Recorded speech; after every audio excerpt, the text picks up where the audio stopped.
കാണുകയാണ് ഓരോ നിമിഷവും കാത്തു കെടുക്കുക. കുറ്റം ചെയ്തിട്ടുണ്ടെങ്കിൽ ഓക്കെ, കുറ്റം ചെയ്യാത്ത ഒരാളാണെന്ന് അന്വേഷണത്തിൽ എനിക്ക് മനസ്സിലായി. അപ്പോ എനിക്ക് തോന്നി ചുരുങ്ങിയ ദിവസമേ മുമ്പിലുള്ളൂ. 2,40,00,000 ആയിട്ടുള്ളൂ ഞാൻ അന്വേഷിച്ചപ്പോൾ. നിങ്ങൾ തുടങ്ങുമ്പോൾ അത്രയാണല്ലോ. അപ്പൊ എനിക്കും ഭയങ്കര ഇത്രയും വലിയ എമൗണ്ട് നല്ല കാര്യത്തിന് ഇറങ്ങിയാൽ മലയാളികള് തരും, കൈ കാണിച്ചാൽ തരും. ഹലോ ഗൈസ്, എല്ലാവർക്കും പുതിയ വീഡിയോയിലേക്ക് സ്വാഗതം.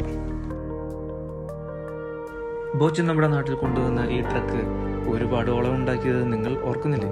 അതെ, മുകളിൽ നിന്ന് ബോച്ച ഡാൻസ് കളിച്ചതും കൂടെയൊന്ന് ഫോട്ടോ എടുക്കാൻ ആളുകൾ തടിച്ചുകൂടിയതും എല്ലാം നമ്മുടെ നാട്ടിൽ തന്നെ. ഇപ്പോൾ ഈ വണ്ടി എവിടെയുണ്ടെന്ന് നിങ്ങൾക്കറിയാമോ? യെസ്, നമ്മുടെ സ്വന്തം ദുബായിൽ ഖറാമയിലുണ്ട്.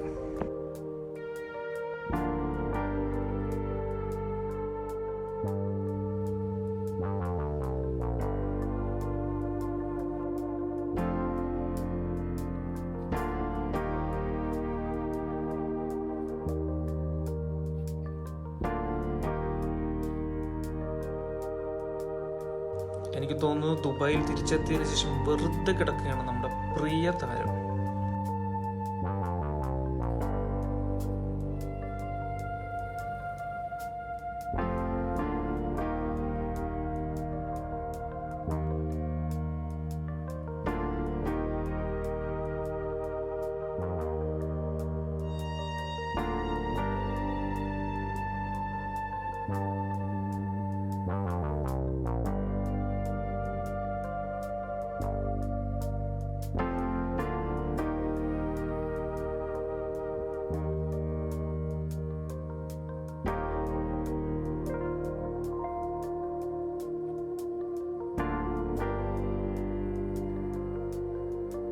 എന്തായാലും ബോച്ച നമ്മുടെ പ്രിയ താരത്തെ വീണ്ടും കേരളത്തിലേക്ക് എത്തിക്കുമെന്ന ശുഭപ്രതീക്ഷയിൽ